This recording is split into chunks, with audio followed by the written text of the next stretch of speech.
Saya bersenang hati kita boleh bertemu, terlebih kita belajar tentang karakter Kristiani, yang semuanya mengacu kepada karakter Yesus sebetulnya. Yesus adalah gambar dan rupa Allah yang sempurna, ketika gambar dan rupa Allah yang pertama, Adam dan Hawa, telah rusak oleh dosa. Sehingga kita tidak punya gambaran lagi, saudara, bagaimana manusia harus hidup. Seperti apa sih yang namanya manusia yang sempurna, manusia yang harusnya Bapak inginkan. Nah, saudara, Yesus turun 2000 tahun yang lalu untuk menebus kita, sekaligus memberi gambaran, inilah seharusnya manusia hidup seperti dia. Dan itu dimungkinkan, saudara, kita mencapai seperti dia dengan pertolongan Roh Kudusnya. Saudara bayangkan gambaran ketika nabi-nabi bangsa Israel ataupun nabi-nabi dalam agama lain, saudara, tidak bisa memberikan dirinya sebagai example, sebagai teladan. Nggak berani nabi-nabi. Jadi gambarannya cuma berkata tentang Allah, tapi Allah seperti apa? Nah, ketika Allah itu turun menjadi manusia yang bernama Yesus, baru kita tahu, oh seperti itulah kita harus hidup. Nah, saudara, minggu lalu kita telah belajar tentang kesabaran. Semoga apa yang kita pelajari selama seminggu itu terus terekam di hati kita. Dan harus belajar untuk, wow iya, kita sudah belajar kesabaran. Ketika jadi tidak sabar, mohon Roh Kudus. Ya, boleh tutup mata sebentar, Roh Tuhan, tolong aku supaya aku sabar. Karena itu buah roh. Tidak mungkin diusahakan oleh kita secara kedagingan kita.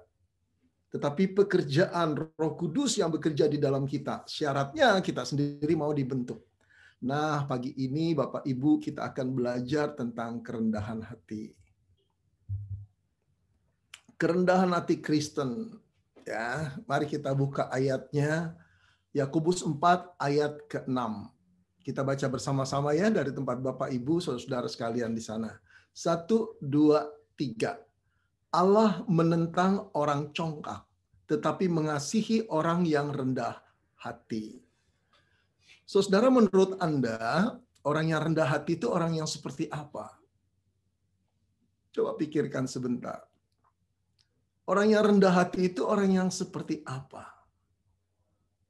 Apakah punya gambaran, saudara, bahwa orang yang rendah hati itu orang yang bicaranya santun, nunduk-nunduk, kalau bicara tidak menatap mata orang lain, kalau berjalan tidak mengangkat dadanya, bahunya, atau orang kaya yang hidupnya sederhana, rumahnya bersahaja, mobilnya tua, seringkali mogok lagi. Terkadang malah dia lebih sering naik motor. Kalau makan di luar tidak pernah ke resto yang mahal-mahal. Pakaiannya juga sederhana. Kalau orang tidak kenal dia, orang akan bingung kalau dia dibilang orang kaya. Nah, saudara, apakah itu ciri-ciri orang yang rendah hati? Saudara pasti di dalam hati berkata, bukan begitu, Pak. Itu belum tentu ciri-ciri orang yang rendah hati. Lalu gimana ciri-ciri orang yang rendah hati? Tidak gampang loh, saudara. Mendefinisikan kerendahan hati tidak gampang. Tapi barangkali saudara di dalam hati kita atau di pikiran kita sama-sama berkata, orang yang rendah hati itu orang yang tidak sombong, Pak. Pendefinisian saudara mencari lawannya. Lawan kerendahan hati tidak sombong. Saya kira betul dan tepat, saudara. Kerendahan hati lebih mudah didefinisikan ketika kita mencari pengertian kesombongan sebagai lawan kata atau sebagai sifat dari berlawanan dari kerendahan hati. Karena kerendahan hati memang sulit didefinisikan, saudara, sulit dipahami. Lebih gamblang kalau kita memahami kesombongan. Tapi saya ingin katakan pada saudara, dua sifat ini, saudara. Kerendahan hati dan kesombongan itu merupakan sikap hati sebetulnya. Sikap yang ada di dalam, yang sulit sekali dideteksi oleh orang lain. Sulit sekali. Hanya saudara, kesombongan lebih mudah dideteksi oleh orang lain, karena biasanya orang sombong itu mengungkapkan keluar. Betul tidak? Baik secara verbal maupun secara gesture, bahasa tubuh. Kelihatan bahwa orang itu sombong, dan kita merasa jadi lebih cepat dideteksi. Tapi sebetulnya kesombongan itu dan kerendahan hati itu ada di dalam. Hanya, saudara, kerendahan hati itu tidak mudah kita deteksi karena jarang sekali diungkapkan oleh orang. Saudara-saudara, kalau gitu mari kita mulai untuk memahami kesombongan. Semua dosa adalah dosa, saudara, betul nggak? Semua dosa adalah dosa di mata Tuhan. Tetapi dosa kesombongan merupakan dosa dari segala dosa. Kenapa saya katakan begitu? Saudara ingat peristiwa kejatuhan Adam dan Hawa, saudara? Itu pertama-tama yang masuk adalah dosa kesombongan. Ketika sang ular yang representatif daripada iblis membujuk, engkau akan jadi seperti Allah kalau memakan buah itu. Nah, saudara, bayangan imajinasi menjadi seperti Allah itulah yang menguasai dua anak manusia ini, Adam dan Hawa. Bayangkan kalau jadi seperti Allah, saudara. Wow, berkuasa seperti Tuhan, sederajat dengan Tuhan, tidak harus hidup mengikuti Tuhan, tidak harus wajib lapor kepada Tuhan, sederajat, bahkan Tuhan pun akan menghormati mereka. Nah, saudara, inilah dosa kesombongan, nggak bisa ngukur diri mau seperti Tuhan. Setelah mereka memakan buah pohon yang dilarang Tuhan itu, jatuhlah mereka ke dalam dosa. Setelah mereka jatuh ke dalam dosa, dosa menjalar ke semua aspek hidup mereka dan keturunan mereka. Bermula dari dosa awal itu, saudara, kesombongan. Saudara yang dikasihi Tuhan, seorang bapak teolog, bapak gereja teolog yang bernama Thomas Aquinas. Ini gambarannya, saudara. Thomas Aquinas yang hidup di abad 13. Berkata satu kalimat yang menggelitik. Kesombongan adalah bapa dari segala dosa. Pride is the father of all sins. Wow, saudara, penggambarannya tepat sekali. Pride is the father of all sins. Kesombongan itu bapak biangnya dari segala dosa. Saudara pernah pikir gak hal ini? Dosa yang lain, saudara, sebetulnya itu cuma turunan. Anak-anak, cucu-cucu, cicit-cicit daripada dosa kesombongan, saudara. Kesombongan bisa melahirkan dosa iri hati. Saudara bisa gabungin nggak itu? Bisa membayangkan nggak gimana ya kesombongan bisa mendatangkan orang iri hati? Gampang sekali, bukan, saudara? Karena sombong, gampang iri hati pada orang yang merasa, pada orang yang dirasa lebih dari dia, bukan? Kalau orang yang lebih rendah dari dia, dia tidak merasa iri hati. Dia cuma merasa, wow, saya lebih hebat. Itu kesombongan. Kesombongan juga melahirkan dosa pertengkaran, kebencian, bahkan pembunuhan. Pembunuhan asalnya dari mana? Dari kesombongan, saudara. Kesombongan bisa melahirkan dosa dusta, betul nggak? Orang yang sombong biasanya pengen dinilai lebih tinggi. Dan biasanya kalau dia sedang menghadapi realita yang tidak sebenarnya, realita yang merendahkan dirinya, dia akan meng-create satu cerita. Satu cerita. Misalnya, orang kalau sudah sombong, saudara, selalu cerita yang besar, perusahaannya banyak, ketika perusahaannya itu pailit dan terpaksa dijual. Ketika temannya berkata, saya dengar perusahaan kamu dijual ya? Mau nggak dia berkata, iya sih, cash flow-nya kacau balau, saya lagi susah, bank nggak kasih saya pinjam. Nggak bisa. Karena apa? Karena kesombongan sudah jadi habitnya dia, sikap hatinya seperti itu. Bisa jadi dia ngarang sebuah cerita, dia bisa jadi, iyalah, aduh, itu mamanya anak-anak. Selalu saja ngomong nggak enak di telinga saya. Pak, kita ini udah mulai tua, sampai berapa jauh sih mengurusin perasaan terus, sampai mati? Udah cukup lah, Pak, nikmati hidup, juallah satu-satu. Akhirnya mau jual, betul, dijual karena rongrongan istri, bukan karena kesulitan ekonomi. Saudara-saudara, pride is the father of all sins. Kesombongan bisa melahirkan dusta, kesombongan bisa melahirkan fitnah, kesombongan bisa melahirkan perjinahan. Nah, saudara hubungin sendiri deh. Karena sombong, karena merasa punya uang, segala sesuatu bisa dibeli, bukan? Suara orang dibeli, tubuh orang dibeli. Lalu membanggakan betapa jantannya diranjang. Semua itu kesombongan, saudara. Waduh, kesombongan juga bisa menguasai seorang wanita, bukan? Ngelihat seorang laki-laki yang ganteng, kaya, dan sukar dibujuk, dirayu, dia berkata, jatuh di tangan saya. Wow. Saudara-saudara, pride is the father of all sins. Saudara, betapa berbahayanya dosa kesombongan yang menjadi lawan rendah hati. Saudara, mari kita lihat ini. Sayangnya saudara, dosa kesombongan itu natural oksigen yang kita hirup. Tidak berasa tetapi selalu ada. Ini loh parahnya saudara. Dosa kesombongan itu sukar dideteksi karena natural oksigen. Sealamiah udara yang kita hirup.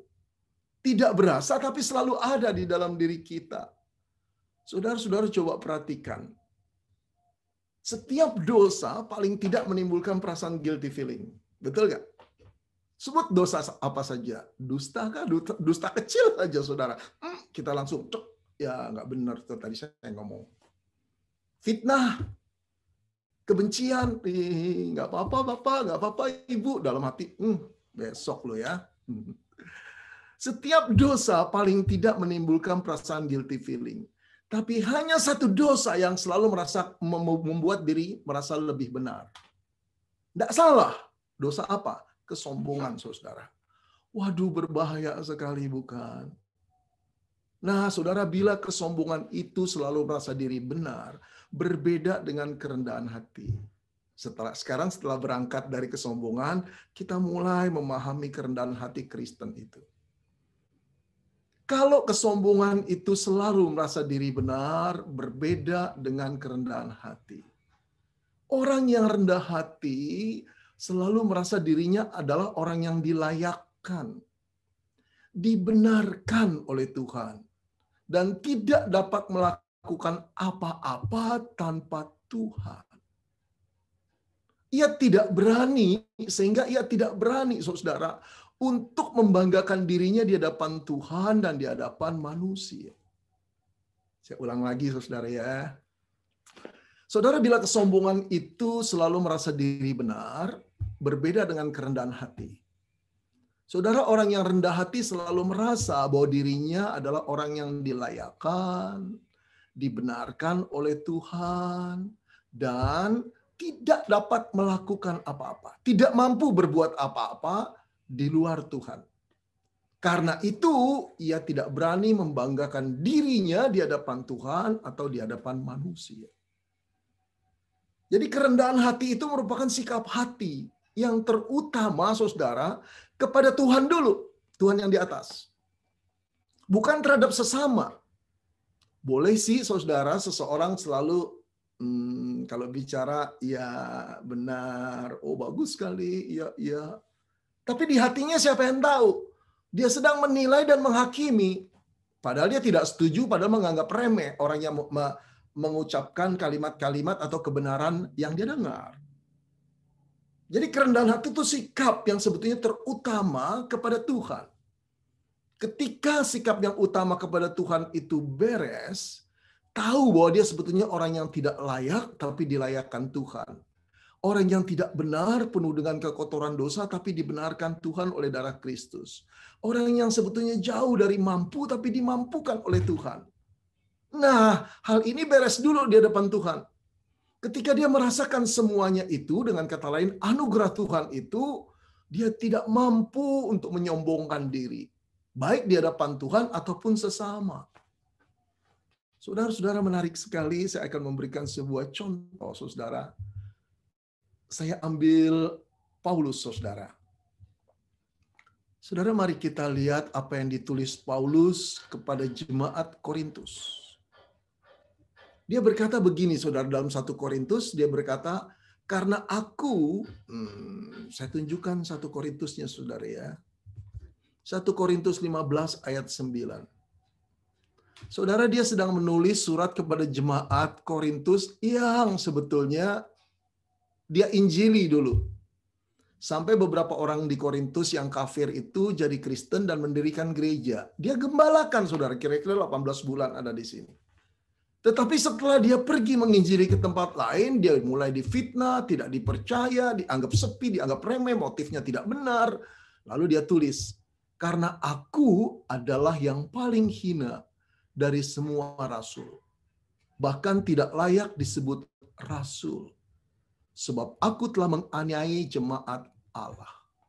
Saudara, sementara pengajar-pengajar palsu mengatakan dirinya luar biasa kerennya, hebatnya, Paulus tidak ada apa-apa. Paulus sendiri mengaku, saudara, karena aku adalah yang paling hina dari semua rasul. Nah, saudara bayangkan semua orang pengen jadi rasul, bukan? Tapi rasul yang asli adalah rasul yang pada waktu Yesus hidup, dia menjadi muridnya. Berhubungan langsung, Yesus gurunya. Nah, Paulus tidak termasuk murid itu. Dia murid yang terakhir, tapi dia juga bertemu dengan Yesus di jalan Damaskus, menuju Damaskus. Nah, saudara, dia berkata, perhatikan. Di sini, Paulus sedang membandingkan diri dengan para rasul. Yohanes, Petrus, Andreas, Bartolomeus, ya 11 orang itu, dikurang Yudas, bukan? Karena aku adalah yang paling hina. Dia nggak meninggikan diri, saudara. Dia merasa dia paling hina, paling tidak layak, paling tidak benar yang dilayakkan dan dibenarkan. Dan dia tidak mampu apa-apa kecuali Tuhan menolongnya. Aku yang paling hina dari mana? Dari semua teman-teman rasul itu loh. Bahkan aku sebutnya tidak masuk kelas rasul. Aku tidak layak. Sebab aku, nah ini latar belakang yang merasa dirinya tidak layak. Aku telah menganiaya jemaat Allah. Tidak ada rasul teman-temannya yang menganiaya jemaat Allah. Hanya dia. Dia merasa diri kotor. Tapi dia dibenarkan oleh Tuhan. Nah, saudara, yang menarik adalah, saudara tahu ketika dia menulis bagian ini, sudah berapa tahun dia menjadi seorang penginjil? Sejak dia bertobat. Saya hitung waktunya, saudara. Dia telah menjadi seorang penginjil selama 20 tahun. Selama 20 tahun, saudara bayangkan. Dia bergaul dengan Tuhan, dia dipakai Tuhan, dia mendirikan jemaat Tuhan begitu banyaknya. Dia telah menunjukkan kualitas hidup Kristen yang luar biasa, dianiaya pun dia tetap setia. Kadang-kadang dia tidak makan, tidak minum, terkatung-katung, telanjang di tengah laut, terombak-ambing, dia tetap setia. 20 tahun, saudara, dia menjadi orang yang luar biasa dipakai Tuhan. Ketika dia membandingkan dirinya dengan teman-temannya, dia merasa dia yang paling hina. Sekarang saudara dapat gambaran orang seperti apa ini? Dia tidak sedang berbasa-basi. Karena selalu diingatkan dasar dia itu apa? Kotoran. Yang tidak berarti apa-apa. Tapi Tuhan menghampiri kotoran itu dan menyucikan dengan darahnya. 20 tahun dipakai Tuhan luar biasa. Dia masih membandingkan dengan teman-temannya lalu berkata, aku yang paling buruk. Aku yang paling hina. 20 tahun. Nah, kemudian saudara, dengan sangat menarik, saya ingin mengangkat Efesus 3 ayat ke-8. Efesus 3 ayat yang ke-8. Saudara-saudara, ini setelah 27 tahun dia menjadi orang Kristen dipakai oleh Tuhan. Jadi dari 1 Korintus tadi, 7 tahun kemudian, saudara. 7 tahun kemudian dia berkata begini. Betul ya? 7 tahun kemudian dia berkata begini, saudara. Dia menulis surat kepada Efesus, jemaat Efesus. Kepadaku yang paling hina di antara segala orang kudus, telah dianugerahkan kasih karunia ini untuk memberitakan kepada orang-orang bukan Yahudi kekayaan Kristus yang tidak terduga itu. Kepadaku yang paling hina. Sekarang dia merasa di antara deretan orang, dia yang paling hina. Orang apa? Orang kudus. Nah, saudara tentu mengerti yang dimaksud orang kudus adalah orang yang dikuduskan oleh darah Kristus. Siapa yang dikuduskan oleh darah Kristus? Setiap orang Kristen. Jadi ketika itu dia sedang membandingkan dirinya dengan jemaat awam, saudara. Kepadaku yang paling hina di antara segala orang Kristen, jemaat awam. Saudara, ini rasul besar yang dipakai Tuhan luar biasa. Sudah 27 tahun dipakai dan dikuasai oleh Allah Roh Kudus dan sudah menunjukkan kualitas diri yang begitu rupa. Tetapi dia membandingkan diri dengan orang awam, dia merasa dirinya lah yang paling hina. Di dalam kehinaannya dia dilayakan, dia dibenarkan, dan dia dipercaya berita Injil. Bukan menjadi dia sombong. Saudara-saudara, kita melihat ada satu tren yang luar biasa. Semakin lama dia mengenal Yesus, semakin dia dipakai luar biasa oleh Yesus, semakin dalam kerendahan hatinya. Sampai-sampai dia merasa tidak ada sesuatu yang harus dibanggakan dari diriku. Tadi 20 tahun saudara membandingkan diri dengan teman-temannya para rasul. 27 tahun, 7 tahun kemudian dari surat Korintus, dia membandingkan dirinya dengan jemaat, dia merasa dirinya paling hina. Terakhir saudara mari kita lihat 1 Timotius 1 ayat 15. Ini ditulis di akhir hidupnya.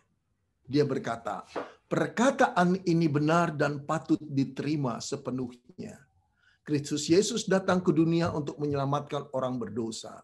Dan di antara mereka, orang berdosa, akulah yang paling berdosa. Aduh saudara, perkataan ini buat saya menggetarkan. Di akhir hidupnya dia membandingkan dengan orang berdosa, dia merasa dirinya yang paling kotor. Di situ saya merasa melihat pertama perasaan ketidaklayakan. Kalau dia sampai pada posisi itu. Posisi yang dipakai Allah luar biasa. Kedua, dia merasa ketidakbenaran dalam dirinya. Dan dia hanya dibenarkan karena Kristus. Dosanya terlalu banyak dan menjijikkan. Tetapi dibenarkan oleh Kristus. Yang ketiga, saudara, dia hanya merasa dimampukan karena dia ada di dalam Kristus. Kalau Kristus tidak ada di dalam dirinya, dia tidak bisa apa-apa. Di antara orang berdosa, akulah yang paling berdosa.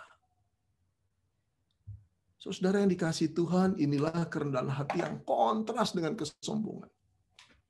Kesombongan selalu merasa diri benar dan ingin mengungkapkan lebih dari orang lain, bahkan soal kerohanian. Membanggakan bahwa dia lebih dekat dari Tuhan. Tuhan lebih sayang dari dia.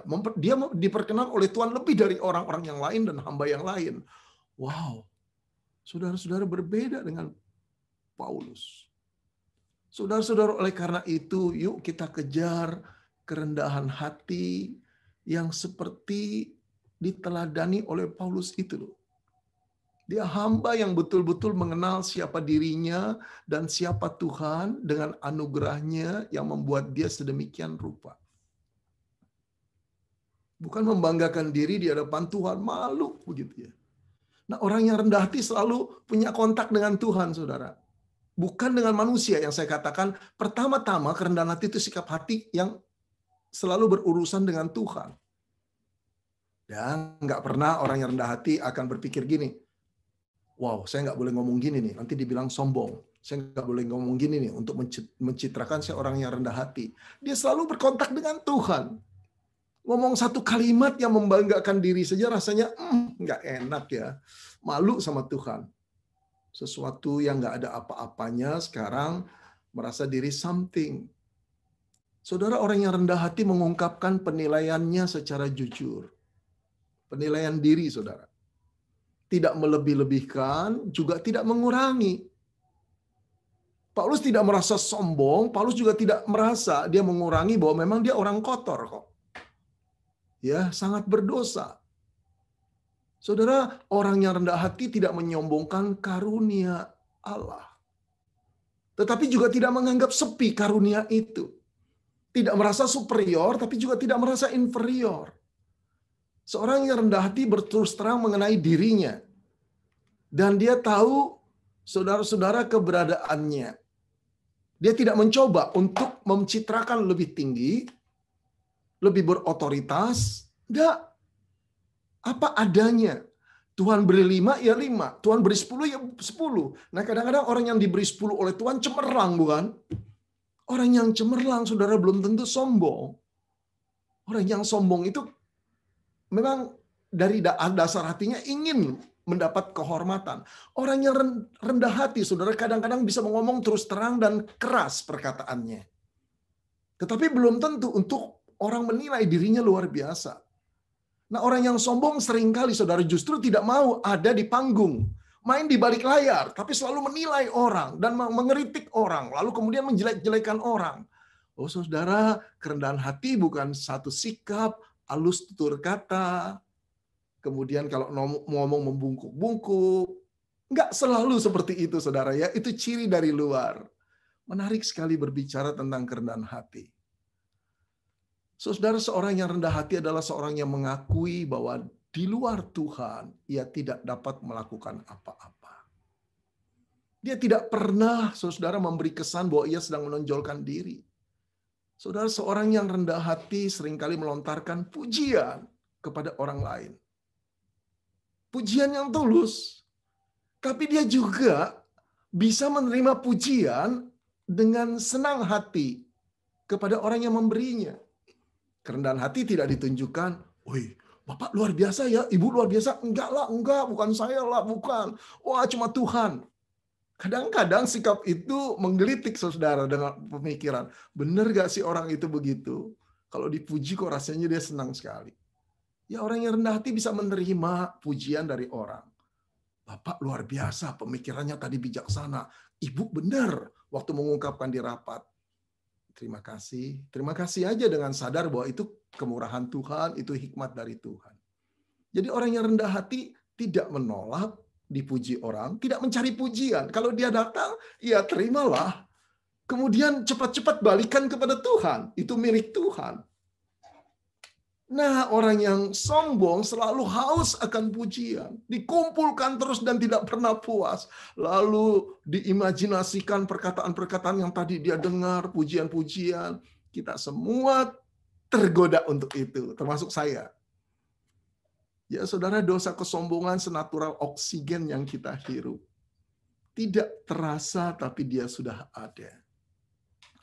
Saudara yang dikasihi Tuhan, Paulus mendorong orang Kristen untuk tidak berpikir lebih daripada apa yang seharusnya, yang patut mereka pikirkan. Artinya, nilailah diri dengan pas. Kalau kita diberi karunia 5 oleh Tuhan dan dipercaya tugas pelayanan dan hanya kita yang mampu, mari kita tidak berkata, aduh jangan saya dah, saya nggak bisa apa-apa. Orang tahu kita bisa apa-apa kok.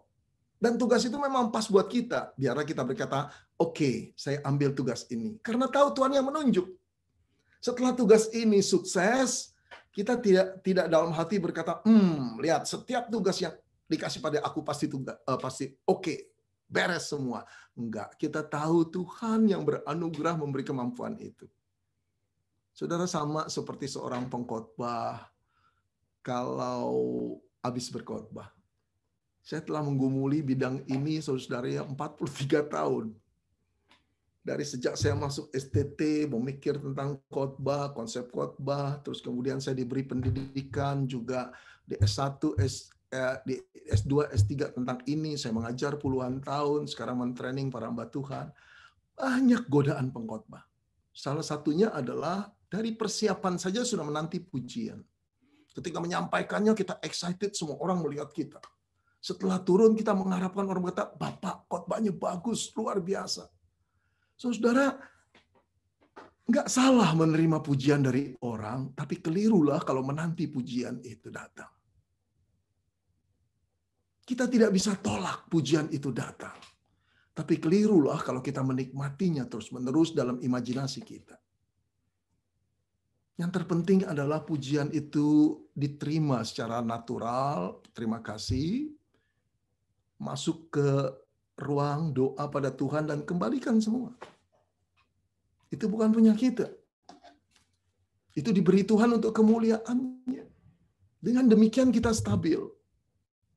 Apakah pelayanan kita akan mengakibatkan pujian atau kritikan tidak membuat kita itu mundur? Seorang pelayan yang benar, yang bisa menilai dirinya dengan tepat di hadapan Tuhan, tidak akan maju karena banyaknya pujian. Tidak akan mundur karena banyaknya kritikan. Asal dia tahu bahwa inilah tugas yang Tuhan ingin dia lakukan. Entah dikritik, entah dipuji, dia tidak akan goyah. Banyak orang yang mundur dari pelayanan karena tersinggung, bukan? Pertanyaannya, jadi siapa yang kamu agungkan selama engkau melayani Tuhan? Banyak orang maju karena dipuji. Jadi siapa yang harus mendapat pujian dalam pelayananmu selama ini? Saudara-saudara, mari kita bereskan diri kita di hadapan Tuhan.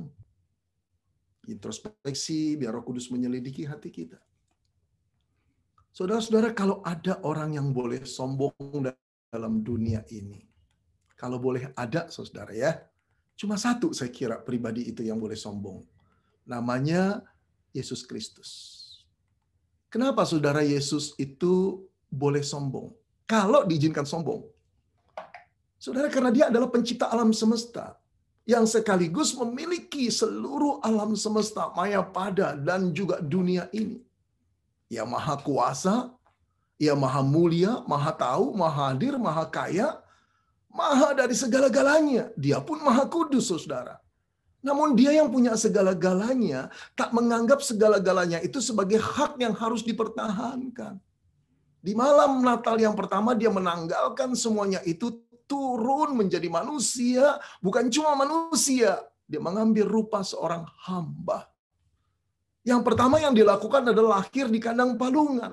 Satu tempat yang tidak pernah terpikirkan oleh manusia mau melahirkan di seperti itu. Ketika dia hidup, saudara, dia menunjukkan mental seorang hamba betul-betul. Ia disepelekan, disalah mengerti, difitnah, diperlakukan, memalukan, tidak manusiawi, dicaci, dihina, bahkan di depan orang, saudara, dia menjadi bahan olok-olokan. Ia tetap bergeming, dia tetap diam. Padahal dalam dirinya keseluruh kepenuhan Allah itu ada, saudara. Dia bisa menunjukkan siapa dirinya agar manusia tercengang dan terkaget. Agar manusia tahu siapa dirinya. Tetapi dia tidak menunjukkan itu, saudara. Ia tidak berteriak-teriak, mengatakan siapakah dirinya. Dia tidak menunjukkan kuasanya yang adikodrati untuk menyatakan bahwa manusia itu keliru, memfitnah dia dan menganggap remeh dia. Dengan rendah hati ia menerima semuanya itu, saudara. Seolah-olah dia adalah manusia yang marginal dan tidak berdaya dan gagal. Namun sesungguhnya, saudara, seluruh kepenuhan Allah ada dalam dirinya. Saudara-saudara, sampai terakhir dia berkata, Bapa, kepadamu ku serahkan nyawaku. Tetelestai, selesai. Sudah selesai. Apa yang sudah selesai? Dia sudah menjalankan seluruh misi yang diberikan Tuhan. Termasuk menjadi contoh dan teladan bagaimana manusia baru di dalam Kristus harus hidup. Saudara-saudara, betapa mengagumkannya dia. Saudara, barangkali di pikiran saudara ada banyak tokoh yang saudara idolakan. Entah itu tokoh Kristen, entah itu sekuler. Tapi saya ingin beritahu pada saudara, tokohkan Yesus. Geser yang lain ke pinggir. Berikan tempat utama Yesus untuk membentuk karaktermu. Bapak Ibu yang dikasihi Tuhan, Bapak Ibu rata-rata pembisnis, bukan? Kaum profesional. Yang selalu memang dunianya, bukan? Dunianya untuk menunjukkan kemampuan, kekayaan, kepandaian. Tapi kalau kita membiarkan dunia itu mencitrai kita, memberi gambaran dan membentuk pribadi kita, kita menjadi cetakan dunia. Paulus berkata, berubahlah oleh pembaharuan pikiranmu. Pikiran konsep-konsep dunia yang sekuler, hedonis, now and here, yang selalu berpusat sekarang dan di sini, di dunia. Tidak pernah berpikir jauh ke depan, ke dalam kekekalan. Bahwa kita ini akan menjadi warga negara kerajaan Allah karena sudah ditebus oleh Kristus. Nah, saudara, konsep-konsep yang maksud di dunia ini, dari dunia di pikiran kita, tidak mudah kita hilangkan. Salah satu cara yang paling mudah adalah memasukkan informasi ke benak kita, supaya informasi yang lama tergeser keluar. Idolakan Yesus. Dengar perkataan Yesus, baca Alkitab tentang Yesus, saudara, dan juga buku-buku tentang Yesus. Saudara, cuma satu idola yang kita butuhkan, Yesus. Nah, saudara, selalu pikirkan dalam setiap situasi, kalau Yesus seperti aku dalam posisi aku, apa yang kira-kira dia perbuat? What would Jesus do?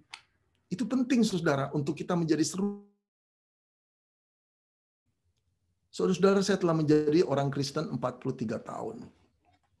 Selama itu saya terus mempelajari tentang Yesus. Kekaguman saya terus bertambah. Tapi sekaligus saya merasa, aduh makin jauh dari dia. Tapi beliau tetap menyayangi saya. Saudara-saudara, ada satu persoalan yang saya lihat, satu kenyataan. satu fakta yang membingungkan. Barangkali juga engkau mendapati fakta ini. Mengapa Yesus yang rendah hati menghasilkan umat yang tinggi hati? Saudara dapati itu tidak? Kenapa Yesus, Allah kita yang rendah hati, menghasilkan banyak umat yang tinggi hati? Saudara, ironinya yang tinggi hati itu adalah mereka yang telah lama menjadi Kristen. Bahkan mereka yang tinggi hati itu adalah pemimpin gereja yang luar biasa besarnya. Pengkhotbah-pengkhotbah yang dipakai Tuhan luar biasa. Dosen-dosen STT, ketua sinode, pengkhotbah KKR, penyembuh. Merekalah yang tinggi hati. Betul tidak, saudara? Bukan orang Kristen awam yang sederhana, yang biasa. Bukan orang yang tidak mengenal Alkitab. Bukan orang yang tidak mengenal Yesus. Saudara, pengamatan ini dan fakta ini menimbulkan satu pertanyaan. Ada yang salah enggak di dalam pembentukan karakter Kristen? Barangkali kita selama ini salah arah dan salah goal. Salah arah dan salah goal dalam pertumbuhan spiritualitas kita, saudara. Kita menjadi orang Kristen, saudara, yang dicetak, yang diimage-kan untuk menjadi orang Kristen bukan seperti gambaran Alkitab. Tapi kita punya gambaran sendiri, dan gambaran itu celakanya kita contoh dari pendeta-pendeta besar, ketua sinode besar, rektor-rektor besar. Dan gambaran itu berasal dari dunia. Kita memang, saudara, jadi orang Kristen yang diminta serupa dengan Kristus. Tapi diam-diam kita punya keinginan untuk jadi orang Kristen, pemimpin gereja yang seperti apa. Dan celakanya gambaran itu bukan seperti Kristus, saudara. Saudara, tidak heran arah kita bertumbuh berbeda. Goal yang terjadi pun berbeda, saudara. Menyedihkan, bukan? Saudara, saya ingin tutup dengan sebuah cerita. Satu kesaksian yang pernah saya baca, saudara, tentang seorang pendeta di Afrika Selatan. Dia seorang pendeta yang terkenal, petinggi sinode, pandai luar biasa, kepemimpinannya luar biasa hebatnya, khotbahnya luar biasa. Dia pengkhotbah KKR, saudara, di negaranya. Saudara, sebagaimana seringkali terjadi, pada waktu dia mulai di STT, dia termasuk mahasiswa yang baik sekali, saudara. Humble luar biasa, teachable. Kalau ditegur, diajarkan, dia bisa terima. Tanpa dia tutup-tutupi. Itulah ketulusan hati dari dia. Tetapi saudara, setelah 10 tahun melayani, belasan tahun, kemudian dia diangkat jadi petinggi sinode, engkau dan saya akan bertemu dengan pribadi yang berbeda. Dia tinggi hati karena dia terkenal, dia angkuh karena menganggap dia adalah petinggi sinode. Tidak mudah orang mengkoreksi dia. Tidak mudah. Dia selalu keras kepala dan berdebat. Dan dia memang pintar berdebat. Saudara, satu kali dia ingin sekali belajar ke luar negeri. Lalu dia mulai meng-apply-nya, melamarnya, dan tentu saja minta beasiswa. Bukan? Dia ingin melamar ke Amerika. Saudara-saudara, setelah dia lengkapi semuanya, email-emailan, dia dapat, saudara. Satu email datang dan berkata dari calon sekolahnya, kamu diterima dan mendapat beasiswa. Wah, rasanya pengen menjerit, saudara.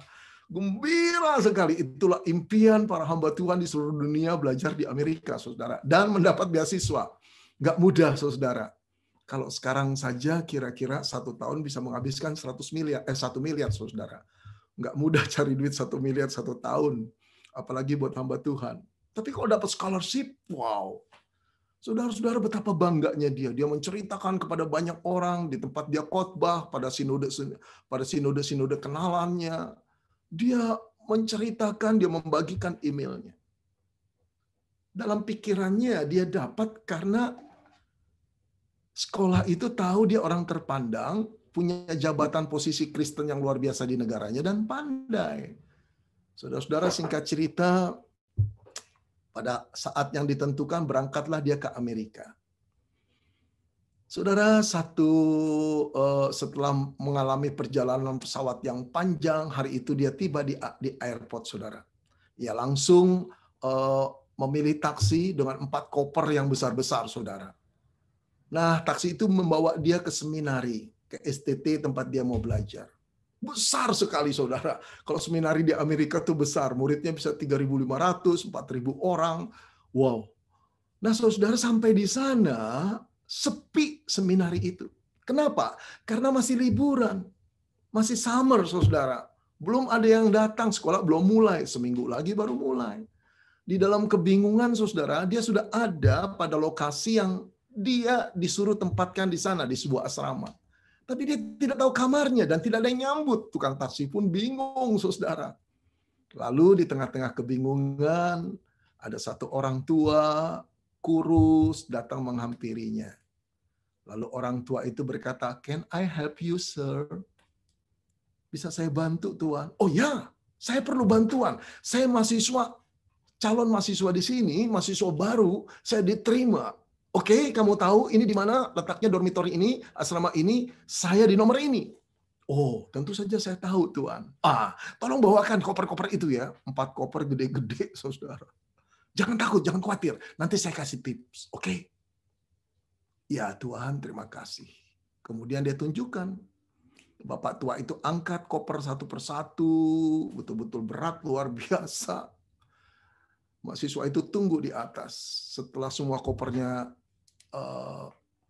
tiba di kamar, dia keluarkan dompet, lalu dia keluarkan beberapa dolar dan dikasih bapak tua itu. Bapak tua itu berkata, "No, thanks, sir. Terima kasih, Tuan. It's my job. Itu sudah tugas saya kok. Nggak apa-apa, nggak ada orang. Ambil saja, ambil saja. Terima kasih, Tuan. Terima kasih." Didesak-desak pun tidak mau. Akhirnya, oke lah. Bapak tua itu turun, saudara. Rasa keletihan sekali. Saudara, seminggu kemudian perkuliahan dimulai. Hari pertama adalah kebaktian, pembukaan semester. Terlihat dosen-dosen memakai toga-toga kebesarannya, tentu saja rata-rata S3, saudara ya, dengan toga yang besar, wow, berwibawa sekali. Kemudian WL-nya, liturgosnya mulai dengan satu pujian him yang luar biasa agungnya. Itu seminari, chapelnya juga tinggi, gotik seperti itu, saudara. Dengan pipe organs. Waktu menyanyi, mahasiswa dari Afrika itu, Bapak Pendeta itu berdiri dengan penuh semangat, melihat di tengah-tengah pujian itu keagungan Tuhan. Wow, dia pengen cerita pada rekan-rekannya. Gini loh, luar biasa seminariku. Saudara, setelah menyanyi pujian beberapa saat, kemudian WL-nya berkata, "Silahkan Bapak Rektor menyampaikan firman Tuhan." Dari bangku terdepan, mulailah saudara muncul seorang tua, kecil, kurus. Kayaknya baju toganya kebesaran deh. Udah keberatan deh. Waktu naik pelan-pelan dia angkat baju toganya. Sampai di mimbar dia berkata, "Selamat datang murid-muridku. Selamat datang saudara, welcome." Saudara, betapa kagetnya pendeta Afrika Selatan itu ketika melihat siapa yang naik. Bapak tua pengangkat kopernya. Dia bingung, saudara. Wow. Jantungnya mulai berdetak. Kemudian rektor tua itu berkata, "Mari kita buka firman Tuhan." Lalu membuka firman Tuhan, yuk kita berdoa. Doa, kata-katanya juga sederhana, pelan-pelan. Lalu setelah itu membaca Alkitab, dia mulai menjelaskan firman itu. Pendeta Afrika Selatan itu melihat suasana yang betul-betul berbeda. Semua orang memandang ketua STT itu. Di balik khotbah yang sederhana itu, tiba-tiba dia rasakan satu kuasa Roh Kudus. Lalu tidak lama kemudian dia melihat rektor itu terus-menerus air matanya keluar. Lalu dia berbisik-bisik dalam hati, "I see Jesus in this man. I see Jesus in this man." Aku melihat Yesus dalam diri orang ini. Aku melihat Yesus dalam diri orang ini. Air matanya nggak berhenti, saudara, sepanjang khotbah itu. Selesai khotbah ditutup, semua diajak doa. Pendeta Afrika ini nangis dengan hancur hati berkata, "Hancurkan hatiku Tuhan. Hancurkan kesombonganku." Saudara-saudara, kesombongan pendeta Afrika itu hancur karena kerendahan hati seorang rektor. yang tua, yang nampak lemah, yang tidak punya tendensi untuk menunjukkan siapa dirinya dan kedudukannya. Saudara, itulah jiwa Kristus. Kita harus mengarah ke sana. Apa yang kita punya, apa yang kita miliki, kemampuan kita cenderung menjadi minyak api, power yang membuat kita ingin menunjukkan kehebatan diri kita. Tapi kalau kita urut-urut, semua itu berasal dari Tuhan. Tidak layak, saudara, kita tunjukkan untuk kemuliaan kita. Biar kita tunjukkan untuk kemuliaan Tuhan. Hendaklah terangmu bercahaya di depan semua orang, agar orang tahu perbuatanmu yang baik, sehingga mereka memuliakan nama Bapa di surga. Saudara, pada akhirnya, saudara, saya akan kembali kepada firman Tuhan ini. Allah menentang orang congkak, tetapi mengasihi orang yang rendah hati. Saudara, sulit berlawanan dan bermusuhan dengan Tuhan. Sulit hidup ditentang oleh Tuhan. Tapi Tuhan pasti menentang kita-kita yang sombong. Tetapi Dia mengayomi, Dia mengasihi, Dia senang bergaul dengan orang yang rendah hati. Karena itu adalah sifatnya, kepribadiannya. So, jadilah orang yang rendah hati. Yuk kita berdoa. Bapa di dalam surga, kami tahu menjadi sombong itu natural. Tapi menjadi rendah hati membutuhkan perjuangan. Menjadi sombong itu tidak perlu belajar. Tapi menjadi rendah hati kami memerlukan contoh dan teladan-Mu. Kami memerlukan bantuan Roh Kudus-Mu. Teruslah bekerja di dalam diri kami, Tuhan. Buat perasaan salah yang luar biasa kalau kami menyombongkan diri kami. Itu berarti kami menganggap sepi Tuhan. Kami mencuri kemuliaan Tuhan. Biarlah orang melihat kerendahan hati Kristus ada di dalam diri kami, sehingga nama-Mu, Tuhan Yesus, selalu ditinggikan dalam setiap perkataan, pikiran, dan perbuatan kami. Roh Kudus, teruslah menggarap diri kami. Terima kasih Bapa, terpujilah nama-Mu, dalam nama Tuhan Yesus kami berdoa. Amin.